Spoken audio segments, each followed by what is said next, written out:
Welcome to my channel math in one shot. आज हम डिस्कस करेंगे क्लास 10th का same chapter acid base and salt. Acid base and salt में हमने काफ़ी सारे टॉपिक्स को डिस्कस कर लिया था।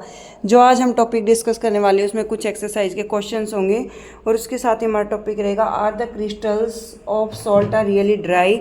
भाई सॉल्ट के क्रिस्टल जो हैं वो रियली ड्राई नहीं होते हैं। अगर आप सॉल्ट को हीट करना स्टार्ट करेंगे, मान लो एक आपने कढ़ाई ली, कोई भी बर्तन लिया, उसके अंदर सॉल्ट को डाला और कॉन्टिन्यूसली आप उसको चलाते रहते तो उसके अंदर जितनी भी नमी है, जितना भी वाटर मॉइस्चर प्रेजेंट है वो सारा का सारा आपका रिमूव हो जाता है। वाटर जो है वो आपका वेपर की फॉर्म में इवेपोरेट हो जाता है और इवेपोरेट होने के बाद उस पर्टिकुलर वाटर इवेपोरेट होने के बाद वो जो सॉल्ट का कलर है वो भी आपका क्या हो जाता है, चेंज हो जाता है। ठीक है, तो यहाँ पर हमें हाइड्रेटेड कॉपर सल्फेट का फॉर्मूला पढ़ेंगे। अगर हम हाइड्रेटेड कॉपर सल्फेट की बात करें तो होता है CuSO4 5H2O। कल हमने वॉशिंग सोडा का फॉर्मूला पढ़ा था Na2CO3 10H2O, sodium carbonate Deka hydrate. Similarly अगर हमें फेरस सल्फेट का फॉर्मूला पता है FeSO4, तो फेरस सल्फेट क्रिस्टल का होता है FeSO4 7H2O। Similarly plaster of Paris क्या होता है भाई? प्लास्टर ऑफ पेरिस एक वाइट कलर का पाउडर टाइप मटेरियल होता है। अगर हम उसके अंदर वाटर को ऐड कर देते हैं तो उससे जिप्सम बन जाता है, जो कि हमारा मेडिकल इंडस्ट्री में जैसे कोई बोन जो है क्रैक हो जाती है तो डॉक्टर उसको सपोर्ट देके ऊपर से प्लास्टर बांध देता है वाइट कलर का, उसी को हम जिप्सम बोलते हैं। वो सूखने के बाद जिप्सम बन जाता है, पहले तो प्लास्टर ऑफ पेरिस ही होता है।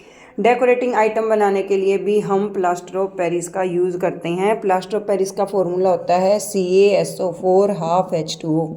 प्लास्टर ऑफ पेरिस का क्या फॉर्मूला है? CaSO4 half H2O। अगर इसके अंदर हम 1:1/2 H2O को ऐड करते हैं तो यहाँ बन जाएगा CaSO4 2H2O, और ये CaSO4 2H2O हमारा किसका फॉर्मूला बन जाएगा? जिप्सम का फॉर्मूला बन जाएगा। सबसे पहले हमारे पास था plaster of Paris CaSO4 half H2O, उसके अंदर हमने 1:1/2 H2O यानी वाटर को ऐड किया तो हमारे पास क्या बन गया? जिप्सम बन गया, और जिप्सम भाई होता है हार्ड। ठीक है, अब हम कुछ एक्सरसाइज के अगर क्वेश्चंस पर नजर डालें तो यहाँ पर पूछा गया है why the distilled water does not conduct electricity where the rain water does. In case of rain water में क्या होता है? Break down of the ions is take place between the H positive and OH negative ions, these are considered to be cations and these are considered to be anion. और जहाँ ions का break down होता है तो वहाँ पर electrons और proton जो है वो फ्लो करते हैं, और इलेक्ट्रॉन और प्रोटॉन फ्लो करेंगे यानी कि वहाँ पर इलेक्ट्रिसिटी को भी कंडक्ट किया जाएगा।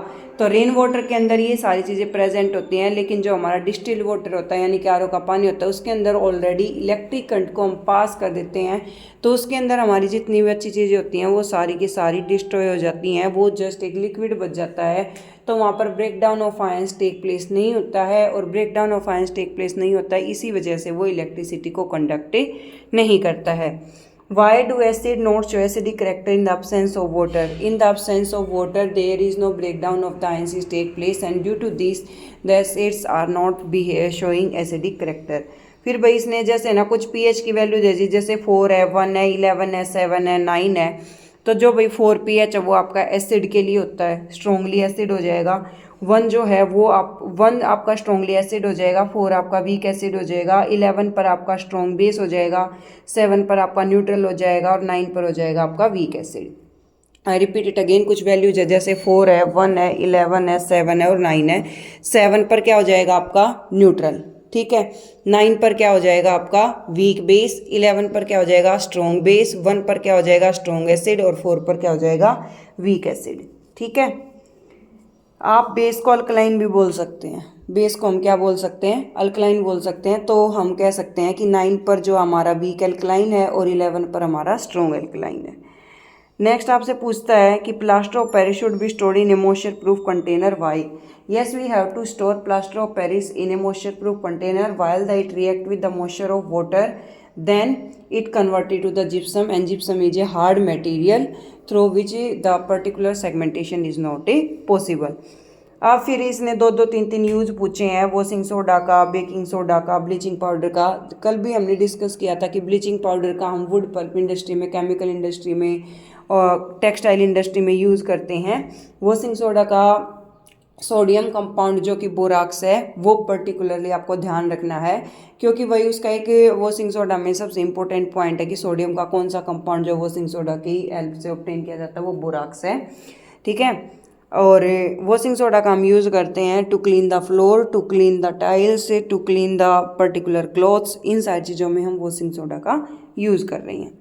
ये solution turn red litmus blue, अगर कोई भी सॉल्यूशन जो है वहाँ पर रेड लिटमस आपका ब्लू में कन्वर्ट हो जाता है, यानी कि वो एक बेस है, क्योंकि बी से ब्लू, बी से ही बीटर, यही एक सेगमेंटेशन हम लेके चले थे, बी से ब्लू, बी से बेस, बी से बीटर। ठीक है, तो बेस का जो पीएच होता है वो आपका 7 to 14 लाई करता है, और ऑप्शन आपके पास 1, 4, 5 और 10, तो वैसी बात आपका आंसर 10 आएगा, क्योंकि 1 पर स्ट्रॉन्ग एसिड होता है, 4 और 5 पर वीक एसिड होता है।